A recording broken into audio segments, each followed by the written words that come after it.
बड़ों को नमस्कार, छोटों को प्यार, छोटी सी जिंदगी। आइए जुड़ी Bihari quest GS research centre के साथ। दोस्तों आज का ये जो एमसीक्यू बेस्ड आपका सेशन है वो कुछ इस तरह रहने वाला है। और प्रीवियस टाइम के अगर आपने वीडियो नहीं देखे तो आप देख सकते हैं। ये वीडियो जो आपका हिस्ट्री पोर्शन है उसके ऊपर भी बनाए जा चुके हैं। हिमाचल का जो जीके सेक्शन है होलिस्टिक अप्रोच लेकर उसको बनाया गया है। और जो ये एमसीक्यू बेस्ड सेशन है ये आपका साइंस सेक्शन का है। और इस जो सेशन से आपके जितने भी आने वाले आगे एग्ज़ाम है उसमें ये आपको हेल्प करेगा। तो चलते हैं आज का जो पहला क्वेश्चन है। पहला क्वेश्चन कुछ इस तरह है कि जो मधुमक्खी के शहद का मीठा स्वाद होता है वो किसकी वजह से होता है। यहाँ थोड़ा सा कैसे होता है इसको ठीक कर लीजिएगा। इसका मतलब होगा किसकी वजह से होता है, किसकी वजह से होता है। तो ये आपने यहाँ पर मतलब नोट कर लेना है कि मधुमक्खी के शहद का स्वाद किसकी वजह से होता है। ऑप्शन ए है कंद, बी मकरंद, सी शल्क और इनमें से कोई नहीं। तो आपको मैंने कल भी बताया था कि पेन कॉपी लेकर बैठिएगा। इससे क्या होगा कि आप अपने आप को चेक कर सकते हैं और जो भी आपका स्कोर बनता है उसे कमेंट सेक्शन में लिखिएगा। इससे क्या होगा कि आपकी डे बाय डे जो इम्प्रूवमेंट है वो आप देख सकते हैं।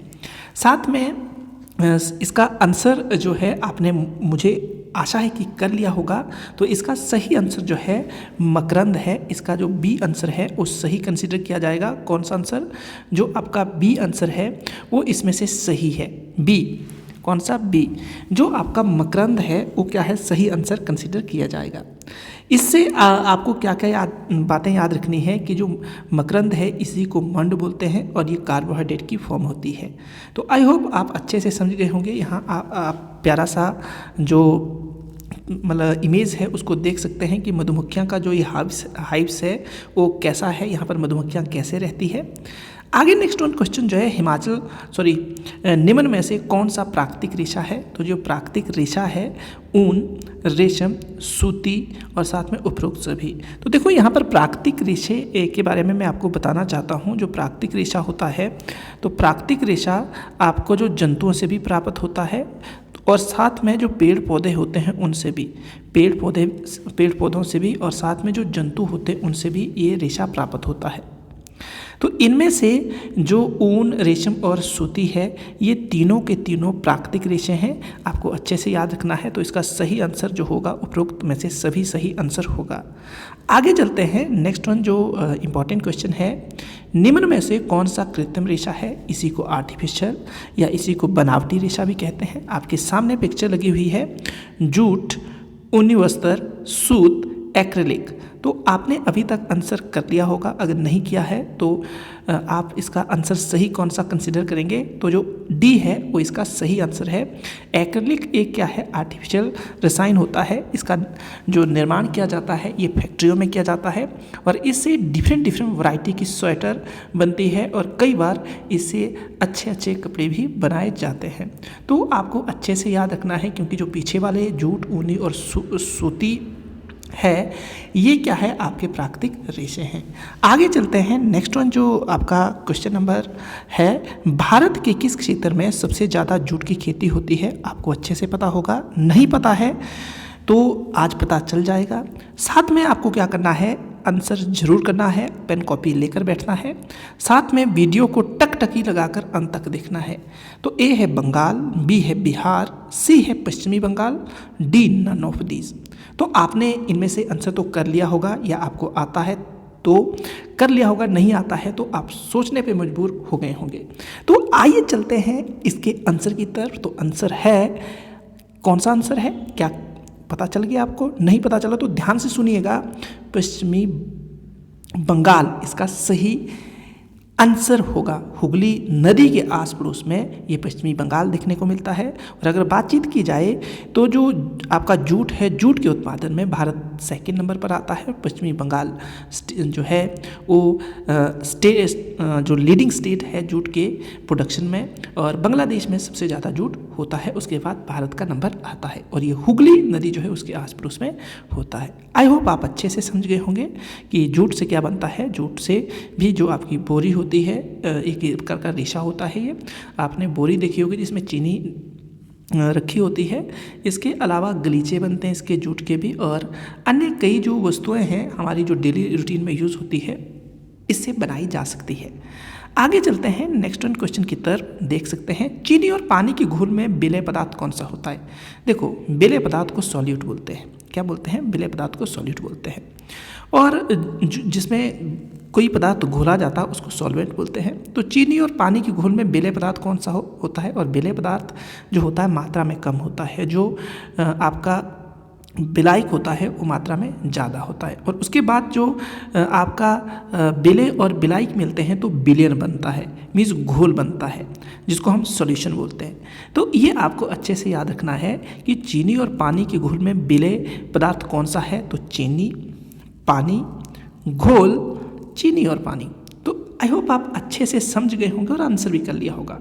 अगर आंसर नहीं किया है तो आप अभी तक सोच रहे होंगे। अगर कर दिया है तो कमेंट सेक्शन में भी आंसर कीजिएगा, क्योंकि इसका जो सही आंसर कंसीडर किया जाएगा तो विलेय मैंने बताया कि कम मात्रा में होता है। तो कम मात्रा में क्या होगा? जब पानी और चीनी का घोल बनाएंगे तो इसमें क्या होता है, जो कम होता है वो चीनी होता है। तो चीनी यहाँ पर विलेय या जिसको हम बोलेंगे सॉल्यूट की जो सॉल्यूट होता है उसका काम करता है, और जो आपका विलायक होता है वो वाटर होता है, और दोनों को मिलाकर क्या कहते हैं?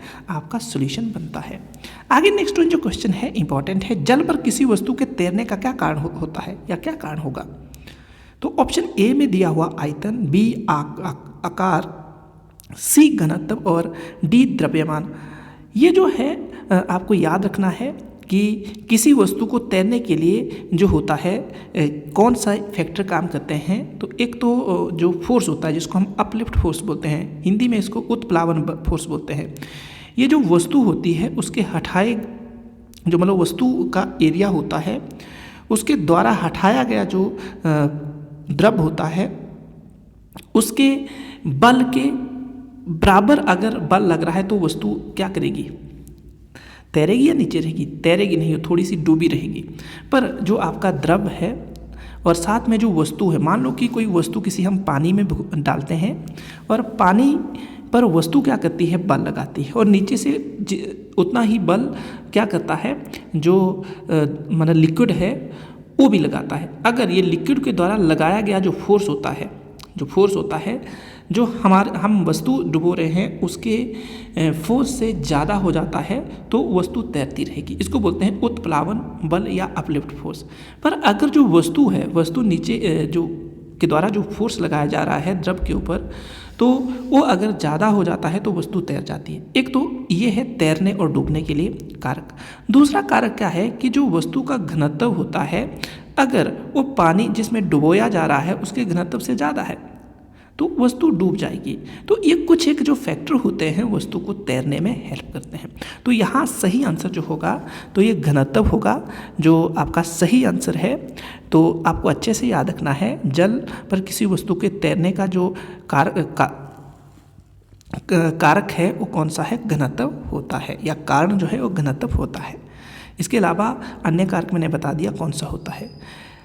तेल और जल का मिश्रण किस प्रकार का मिश्रण होता है? तो आपको अच्छे से पता होगा। क्या तेल और जल आपस में पूरी तरह मतलब मिल रहे हैं? तो नहीं। तो ये क्या होगा? विषमांगी मिश्रण होगा। और समांगी में पूरी तरह कोई वस्तु मिल जाती है तो ये क्या होगा? विषमांगी मिश्रण होगा। हल्के भूसे को भारी अन्य कणों से अलग करने के लिए किस प्रक्रिया का प्रयोग करते हैं? तो आपको पता होगा जो हल्का भूसा हो या कई बार भारी भूसा भी हो तो उसको अलग करना है अन्य कणों से अलग करने के लिए कौन सी विधि यूज़ होगी? तो आपको अच्छे से पता होगा कि जो हल्का भूसा होता है, हल्के भूसे को भारी अन्य कणों से अलग करने के लिए किस प्रक्रिया का प्रयोग किया जाता है? जब आप अनाज को मतलब उसकी हार्वेस्टिंग करते हैं, हार्वेस्टिंग करने के बाद उसको सुखाएंगे। सुखाने के बाद उसकी जो मड़ाई करते हैं उसको थ्रेशिंग बोलते हैं। फिर उसको क्या करते हैं? जब मड़ाई कर ली तो उसमें कुछ एक भूसा होता है, उसको अलग करने के लिए जो विधि अपनाई जाती है उस विधि को बोलते हैं निष्पावन। और ये जो हल्का भूसा होता है उससे भारी जो अनकण होते हैं उसको अलग करने के लिए जो आपके सामने एक औरत है जिस प्रक्रिया का प्रयोग कर रही है, आपने देखा होगा वर्तमान में भी गाँव में ये इस प्रक्रिया के द्वारा भूसे से क्या किया जाता है, जो आपका अन्न होता है वो अलग किया जाता है, इसे कहते हैं निष्पादन। देखो हस्त चयन जो विधि होती है, आपने देखा होगा कि घर में जब हमारी मम्मियाँ होती है तो वो क्या करती है, दाल जो हमारी थाली होती है उसमें डाल देती है और उसमें जो छोटे छोटे पत्थर होते हैं उसको हाथ से निकाल कर क्या कर देती है, बाहर निकाल देती है। तो इस प्रक्रिया को क्या कहते हैं, हस्त चयन कहते हैं। उसके बाद थ्रेशिंग का जो बातचीत आता है, तो थ्रेशिंग में क्या होता है कि जो हम फसल काट देते हैं, काटने के बाद उसको क्या करते हैं कि मढ़ाई करते हैं उसकी, तो उसको बोलते हैं आपका जो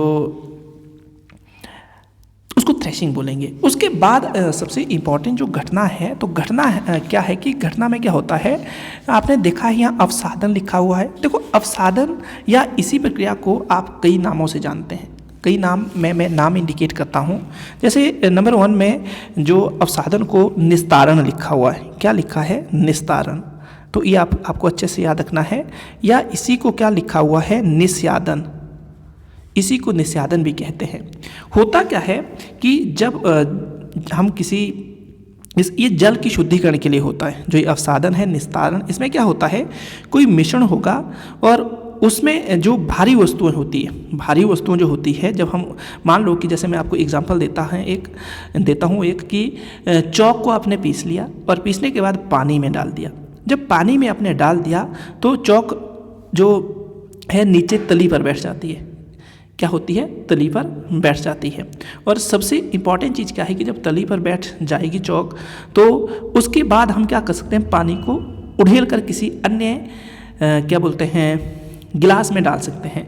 तो हमने क्या किया, निस्तारण या अवसादन किया। क्या किया, निस्तारण या अवसादन किया।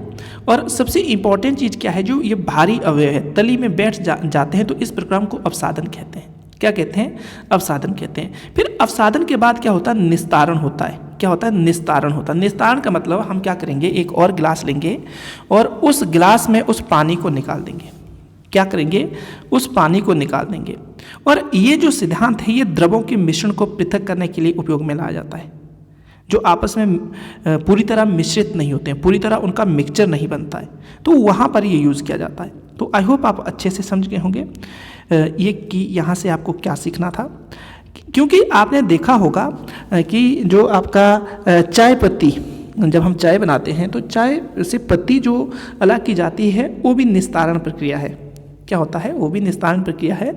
और अगर आपके पास पूनी नहीं है तो आप इस प्रक्रिया को अपनाकर चाय से पत्ती को अलग कर सकते हैं। तो आई होप आप अच्छे से समझ गए होंगे कि यहाँ पर आपको कौन सा क्वेश्चन कौन सा आंसर करना था। तो ये मतलब जो निष्पादन था वो इसका सही आंसर था, पर हस्त चयन क्या होता है, अवसादन क्या होता है, वो भी आपको अच्छे से पता चल गया।